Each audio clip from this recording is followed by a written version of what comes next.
EVM की बात हो रही है। हमसे कहा कि साहब आप तो ईवीएम के जरिए जीत के आए थे। इस 5 साल के टेन्योर में 3 बार ईवीएम के खिलाफ हमने वो सारी संवैधानिक संस्थाओं को बर्बाद कर दिया आपने। हल्द्वानी की घटना कल घटी है, हुआ वहां प्रोजेक्ट पे बहुत दिन से काम कर रही थी बीजेपी और आरएसएस। कल की तस्वीरें सामने आ रही हैं और उसके बाद जो हो रहा है मुझे पता नहीं कि जिस वक्त हम यहां बात कर रहे हैं कि हल्द्वानी में कितने नौजवान बेगुनाहों को अगर किसी गोदी मीडिया के एंकर पे लग गया तो रात को ही हाईएस्ट कोर्ट के दरवाजे खुल जाते हैं और उसको बेल दे दी जाती। मेरे मुल्क का प्राइम मिनिस्टर जब इतना हल्का भाषण अगर मेरे सामने लोकसभा में करेगा तो मैं तो अपना फर्ज समझता हूं कि मैं की गाली खाया हुआ सांसद हूं। तो 0 ओवर में मैं खड़ा हुआ और एक और इतिहास कल बन गया। रिकॉर्ड भी दानिश अली के नाम कल चला गया, सोचा भी नहीं होगा और मेरा माइक ऑफ कर दिया गया। ये बात सही है कि पॉलिटिकल पार्टीज को तय करना पड़ेगा, खाली जिम्मेदारी सिविल सोसाइटी की नहीं है। और पॉलिटिकल पार्टीज को ये नहीं होना चाहिए कि सिर्फ चुनाव जीतने के लिए हम अपनी आइडियोलॉजी के साथ कॉम्प्रोमाइज कर लें। जब तक हम अपनी आइडियोलॉजी पर चट्टान की तरह खड़े होकर के नहीं लड़ेंगे तो तब तक कर्नाटक और तेलंगाना जैसे रिजल्ट नहीं आएंगे। कर्नाटक में सिविल सोसाइटी के साथ मिलकर के आइडियोलॉजी पर लड़े तो कर्नाटक में संघ परिवार का हिंदुत्व जो है वो डूब गया। वहां उन्होंने खूब चलाया था, हनुमान जी को भी ले आए थे कि ये उनके बारे में ऐसा कहा, राम को भी लाए थे, लेकिन वहां नहीं चला, तेलंगाना में नहीं चला। आप जाकर के एजेंडा आपका मध्य प्रदेश में बदल गया,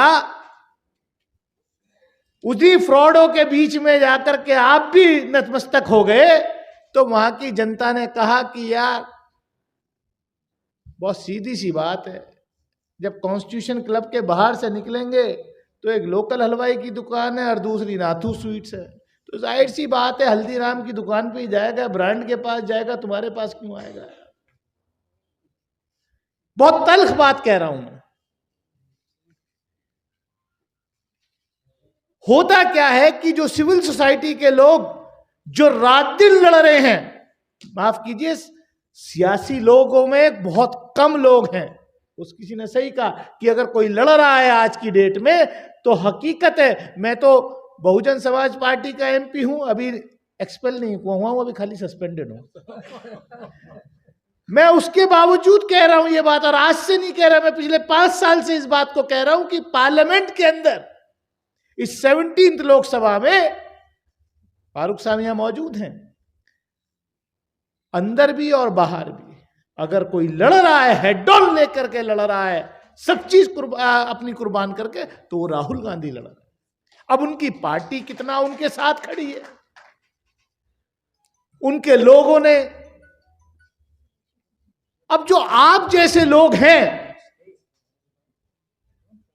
आप यहां कर्नाटक में जाकर के महसूस किया इलेक्शन में कि हां हम मेहनत कर रहे हैं तो हमारे उसूलों पर यहां लड़ाई लड़ी जा रही है। वो लड़ाई जीती, वो जंग जीती, लेकिन वो काम मध्य प्रदेश में नहीं।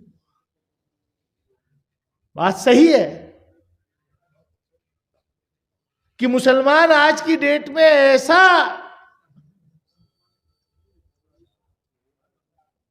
चीज बन गई है कि खालिक साहब मेंबर पार्लियामेंट है हमारे, अब्दुल खालिक साहब आप ऊपर आइए, इधर आइए स्टेज पे। ऐसी चीज बन गई है कि सबसे आसान तरीका है खाली मुसलमान को दिखाओ और बाकी को इकट्ठा कर। हल्द्वानी की घटना कल घटी है, किसी से छुपी नहीं है। क्या हुआ वहां? क्योंकि उत्तराखंड की सरकार तो इस प्रोजेक्ट पे बहुत दिन से काम कर रही थी, बीजेपी और आरएसएस। आप कह रहे हैं वहां की रेलवे की जमीन पर से एनक्रोचमेंट हटाने की बात हो रही थी, लीगल स्ट्रक्चर था। मैं बीइंग अ पार्लियामेंटेरियन, पार्लियामेंट की लोकसभा की एस्टिमेट्स कमेटी का मेंबर होने के नाते हमने अभी 3-4 महीने पहले ही एस्टिमेट्स कमेटी में रेलवे मिनिस्ट्री को बुलाया, चेयरमैन रेलवे बोर्ड को बुलाया। हमने कहा साहब रेलवे की कितनी लैंड जो है एनक्रोच्ड है। तो हैरत होगी कि 1 लाख एकड़ से ज्यादा लैंड जो है रेलवे की एनक्रोच्ड है, लेकिन सिर्फ एक हल्द्वानी में एक बस्ती, गरीबों की बस्ती वहां बसी हुई थी, तो सारी ताकतें जो हैं वो एनक्रोचमेंट हटाने की बात कर रहे हैं। और ये तरीका है क्या? मैं वायलेंस के खिलाफ हूं, हर तरीके के वायलेंस के खिलाफ हूं। Violence is no place in a civilised society. लेकिन जिस तरीके से वहां कल की तस्वीरें सामने आ रही हैं, और उसके बाद जो हो रहा है, हमने दिल्ली में भी देखा था। दिल्ली के दंगों की साजिश जहां रची गई, वो भी पॉलिटिकल फायदा उठाने के लिए हुआ। और कितने बेगुनाह आज जेलों में है। मुझे पता नहीं कि जिस वक्त हम यहां बात कर रहे हैं कि हल्द्वानी में कितने नौजवान बेगुनाहों को केस लगा करके जेलों में ठूसा जा रहा हो। अब तो कोर्ट ने भी कह दिया कि यूएपीए में जो है bail is an exception, not rule.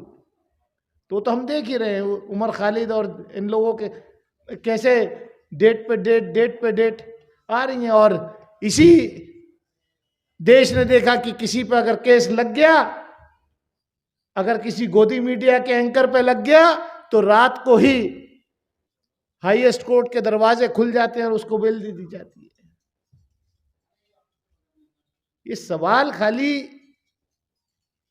कौन जीतेगा कौन हारेगा वो नहीं है, लेकिन अगर इस मुल्क की सेकंड लार्जेस्ट रिलीजियस पॉपुलेशन का एतमाद इस मुल्क के सिस्टम पे से उठ जाएगा, तो वो ज्यादा खतरनाक है। अगर इस मुल्क में लोगों का एतमाद उनके वोट देने की प्रक्रिया से उठ जाएगा, तो इस मुल्क के लोकतंत्र पे से विश्वास उठ जाएगा। और आज यही हो रहा है। ईवीएम की बात हो रही है। हमसे कहा कि साहब आप तो ईवीएम के जरिए जीत के आए थे। क्योंकि हम ईवीएम के खिलाफ, डॉक्टर साहब I was also one of the petitioners in the supreme court, जो 2018 में पॉलिटिकल पार्टीज ने साइन करके भेजा था। उस वक्त मैं जिस पार्टी में था, तो उसका सेक्रेटरी जनरल होने के नाते मेरे भी सिग्नेचर उस पेटिशन पे है। मैंने सर्टिफिकेट लेते वक्त, जब मुझे लोकसभा में के इलेक्शन का सर्टिफिकेट दिया रिटर्निंग ऑफिसर ने, और बाहर जब मीडिया वाले ऐसे ही आपके मुझे बोले साहब क्या, मैंने कहा सबसे पहला मैं जाकर के पार्लियामेंट के अंदर मुझे मौका मिलेगा तो मैं ईवीएम के विरोध में अपनी बात रखूंगा। और मैंने रखी पार्लियामेंट के अंदर, लोकसभा के अंदर। इस 5 साल के टेन्योर में 3 बार ईवीएम के खिलाफ हमने लोकसभा में बात रखी है। चलिए साहब ईवीएम भी ठीक कर देंगे, लेकिन कोई मसीहा मसीह की तरह कोई मसीहा आ गया और हाथ से बैलेट से भी अगर चुनाव होने लगे तो क्या होगा, जैसे चंडीगढ़ के मेयर इलेक्शन में हुआ। तो जब पूरा सिस्टम ही हाईजैक आप करना चाहते हो, करप्ट करना चाहते हो, सारी संवैधानिक संस्थाओं को बर्बाद कर दिया आपने, तो कहां जाएगा आम आदमी। ये वोट का अधिकार बड़ी मुश्किल से मिला था।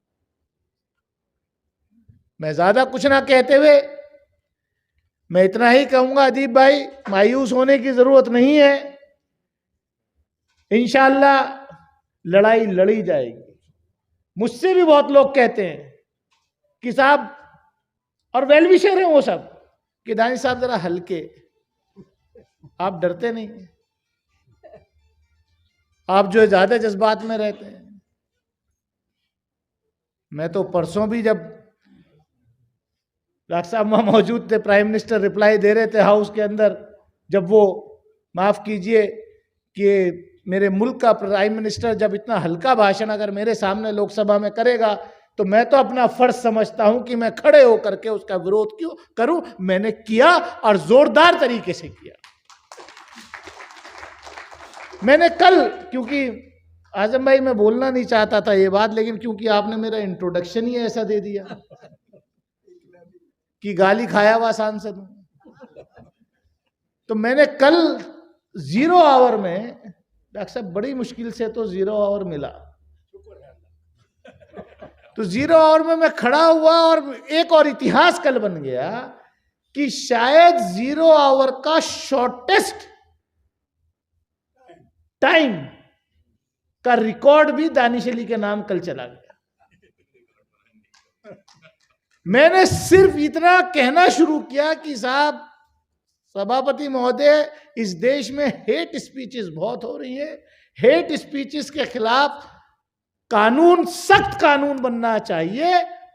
और संविधान निर्माताओं ने जब संविधान बना रहे थे उन्होंने ये सोचा भी नहीं होगा, और मेरा माइक ऑफ कर दिया गया क्योंकि वो समझ गए कि जो मैं कहने जा रहा था अगला सेंटेंस वो मैंने कहा, लेकिन वो माइक पे नहीं कहा, लेकिन आवाज इतनी थी कि वो सुन सब ने लिया कि ये जब देश का संविधान लिखा जा रहा था तो संविधान निर्माताओं ने कभी ये ख्वाब में भी नहीं सोचा होगा कि इस सदन के अंदर आकर के इलेक्टेड रिप्रेजेंटेटिव मेंबर लोकसभा जो है यहां पर गाली देंगे। तो ये भी रिकॉर्ड पे जाने के लिए, ले जाने के लिए अलाउड नहीं है। अब हालत जब पार्लियामेंट के अंदर ये हो जाए कि आप अपनी बात भी ना कह सके, माइक ऑफ कर दिया जाए, जब रिटर्निंग ऑफिसर जो है बैलेट पेपर जो है वो खराब करके चुनाव, तो क्या बचा क्या है। लड़ाई लंबी है, लड़ाई लड़नी पड़ेगी और इंशाअल्लाह हम लोग तैयार हैं। आने वाले वक्त में मायूस होने की जरूरत बिल्कुल नहीं है दीप भाई, इंशाअल्लाह ईमानदारी से लड़ाई लड़ी जाएगी। बहुत बहुत शुक्रिया।